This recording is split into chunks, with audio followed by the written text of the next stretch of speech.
Salut, Yannick Demartino, nouveau conseiller au contenu web pour RDS durant la Coupe du monde FIFA. Aujourd'hui, j'aiguille Claudine Douville.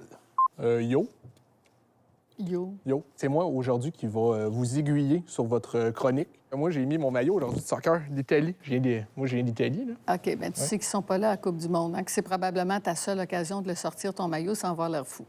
Je te dis ça de même. C'est un peu rude. Soccer! Alors, cette année, pour la première fois à la Coupe du monde, on aura droit à la reprise vidéo. La reprise vidéo... Enfin, ça a pris du temps, pareil, par exemple, pour la reprise vidéo. Bien, oui. À croire qu'ils travaillent au ralenti.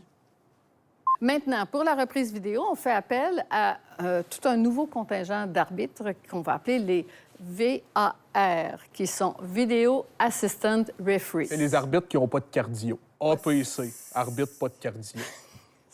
Peut-être. Alors, donc, les VAR vont être effectivement devant leur moniteur vidéo qui seront centralisés à Moscou. Savez-vous que c'est en Russie qu'on a inventé Tetris? Ça s'appelait Tetriska avant, c'est ça? Fait que vous le saviez. Je le savais. La réponse a été oui, mais vous avez utilisé l'arrogance en plus. Je ne sais pas pourquoi. Des fois, il y a des situations comme ça qui suscitent ça en moi. Ouais, ça m'est déjà arrivé, moi, quand j'ai vu un jeune lapin. Un jeune lapin? Un jeune lapin qui se faisait attaquer par un renard. Ça m'a choqué. J'ai trouvé ça plate, puis je suis parti. C'est ça, l'être humain en 2018. Alors, je disais donc, la reprise vidéo pourra être utilisée dans 4 cas bien précis. Tout d'abord, lorsqu'il y a un but. Par exemple, est-ce qu'il y avait un hors-jeu manifeste avant qu'on marque le but? Est-ce que... Ça va? Oui, je disais, on le sait pas. N'oubliez pas qu'on est des acolytes. Deuxième situation dans laquelle on pourra avoir accès à la reprise vidéo. Pour voir quelqu'un qui mange un ballon d'en face. Non. Non, oh. Par contre, dans le cas d'un pénalty. L'autre occasion, dans la troisième, carton rouge. Alors... D'ailleurs, ça, on peut le dire, hein, le soccer est un sport de bricolage parce qu'il y a énormément de cartons. Bon, regardez, on va passer tout de suite au 4e et dernier cas, le cas de l'identification d'un joueur. C'est déjà arrivé que l'arbitre va donner un carton au mauvais joueur et le mauvais joueur est obligé de retourner au vestiaire dans le cas d'un rouge. C'est choquant, là. Tu me fais perdre le fil de mes idées, là. Je suis complètement désolé. Moi, je suis un acolyte, n'oubliez pas.